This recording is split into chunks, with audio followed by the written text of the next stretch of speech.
né? Então, a pergunta que eu fiz, de certa forma, já foi respondida quando você fez essa síntese aí, né? Enfim, não vou repetir aqui o que vocês já colocaram como dados, mas a gente fez um esforço danado, né, Carlos, varando madrugada, e eu acho que a gente tem um dado aqui que justifica, não é? Novos investimentos para a nova agenda que vocês criaram, nova visão para essa nova agenda que já está pronta, né, para ser valorizada. Dados da Defesa, dados da Secretaria Nacional de Defesa Civil. A população afetada dobrou entre 2007 e 2009. Passou de 2,5 milhões de pessoas em 2007 para 5,5 milhões em 2009, por esses eventos. Olha que coisa incrível. Imagina se isso se constitui como uma tendência, como nós estamos desaparelhados para prevenir. E eu, inspirada no SUS, não é, comecei a pensar algumas ideias, não é, de políticas públicas em relação a essa questão, que eu vou mencionar mais à frente. Os municípios afetados passaram de 525 municípios para em 2007, não é? Para 1.408 municípios em 2009. Em 2010, até o início de abril, nós tivemos 1,7 milhões de pessoas, não é, afetadas. Então, nós temos uma situação que justifica, não é, criarmos todo um sistema de alerta, termos políticas voltadas para uma nova visão e novos procedimentos de defesa civil. Tivemos já até uma conferência de defesa civil. A conferência propôs a criação de um fundo da defesa civil. Nós temos que sair da agenda reativa, né? Acontece a desgraça, aí sai a manchete no jornal. O governo libera, governos, né? Não estou fazendo uma crítica específica, eu estou fazendo a crítica ao modelo, não a governos. Eu estou fazendo a crítica à visão que temos até hoje, né? Tanto X para socorrer as vítimas, não é? E um dado interessante também é que a gente investiu nessa parte de correção, não é? Cerca de quantos milhões? 1,3 bilhões de reais para a agenda de correção. E 130 milhões para a agenda de prevenção. Quando, na verdade, se nós colocarmos recursos na agenda de prevenção, nós vamos evitar essa agenda reativa. A agenda reativa não ressuscita vidas, a agenda reativa não repõe patrimônio, a agenda reativa, ela é um socorro emergencial que tem que ter. Então, aí vem a minha inspiração do Sistema Único de Saúde, né? O Sistema Único de Saúde opera em 3 frentes: a promoção da saúde, a prevenção, o tratamento e a reabilitação. Se a gente for fazer uma metáfora para essa situação, nós temos que pensar a promoção. Como é que a gente promove? Olha, não derruba a mata ciliar, enfim, uma série de coisas que as pessoas precisam fazer para não afetar mais e mais ainda o meio ambiente, principalmente a cidade de São Paulo, que está mudando seu próprio clima, independentemente do clima global, não é?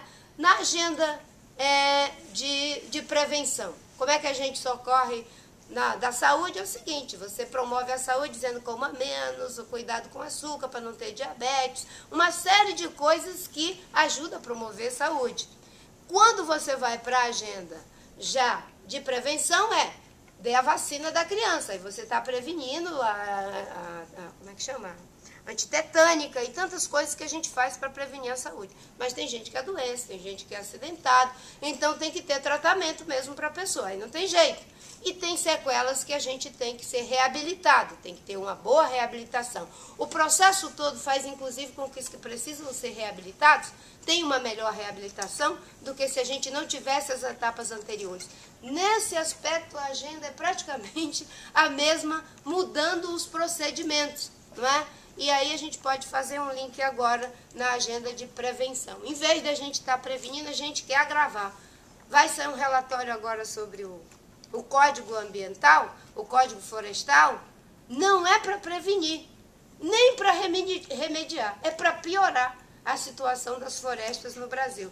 E aí a gente ouviu, né, aqui tanto do Marengo quanto do Augusto, que nós não podemos negligenciar essas agendas. Então, eu gostaria um pouco de ouvir, né, como é que a gente pensa, né, a ampliação dessa experiência tão positiva do ponto de vista da transparência, da eficiência, da profissionalização, do não aparelhamento, né, para que a gente possa, né, fazer com que isso que é a agenda nova, com a velha visão e os mesmos recursos da velha visão, né, que a gente possa fazer uma metáfora só, um programa de aceleração, não é, dessa agenda boa, dessa agenda positiva, porque é uma ferramenta fundamental para a dinâmica de desenvolvimento social e principalmente do desenvolvimento sustentável.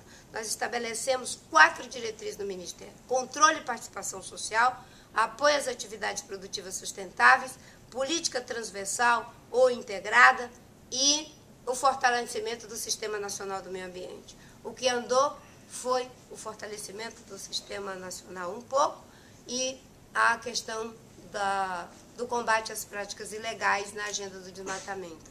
A área de transversalidade, só com alguns setores, inclusive com vocês, e só esse pouco que andou, deu uma resposta fantástica: 24 milhões de hectares de unidade de conservação. O desmatamento chegou a 27 mil quilômetros quadrados em 2004, caiu para 7 mil ano passado, graças a políticas duradouras. E aqui, para encerrar, não é, um exemplo também: políticas continuadas ao longo do tempo, de governo após governo. E por quê? Porque tem uma massa crítica aqui, que não se dobra pela competência, não é o argumento da autoridade. É a autoridade do argumento que se impõe para que a agenda seja continuada. Não entra o novo e diz, agora vamos fazer outra coisa. Não, tem uma continuação. Pode andar mais ou andar menos, mas esse é o Estado eficiente, transparente, que a gente precisa ter para marcar de vez, não é, política de longo prazo para o curto prazo dos políticos, em lugar de política de curto prazo para longo prazo para os políticos. Não tem mais como essa agenda acontecer. As mudanças que nós precisamos fazer são essas, de 20 anos aí monitorando desmatamento, de não sei quantos anos para a gente chegar a uma modelagem certa para evitar riscos ambientais. E assim é para infraestrutura, e assim é para política de recursos hídricos, para política de floresta, é assim para política industrial, política de longo prazo para os curtos prazos dos políticos, ao invés de ser o contrário. Eu só quero agradecer, porque esse dia de meio ambiente, agradecendo inclusive os jornalistas heróicos que vieram aqui, eu sabia que seria difícil, mas eu tenho dito, eu quero continuar fazendo as coisas pelo mérito do que as coisas são, e não aquilo que dá mais manchete, aquilo que dá mais pela verdade que se impõe na agenda. E essa eu sei que é uma visita técnica, tanto é que eu vou dar entrevista lá fora. Não me façam perguntas aqui sobre outras coisas que não seja dessa agenda que nós estamos tratando aqui para resguardar essa instituição, que é uma instituição profissionalizada, que tem transparência e eficiência do Estado brasileiro. Muito obrigada.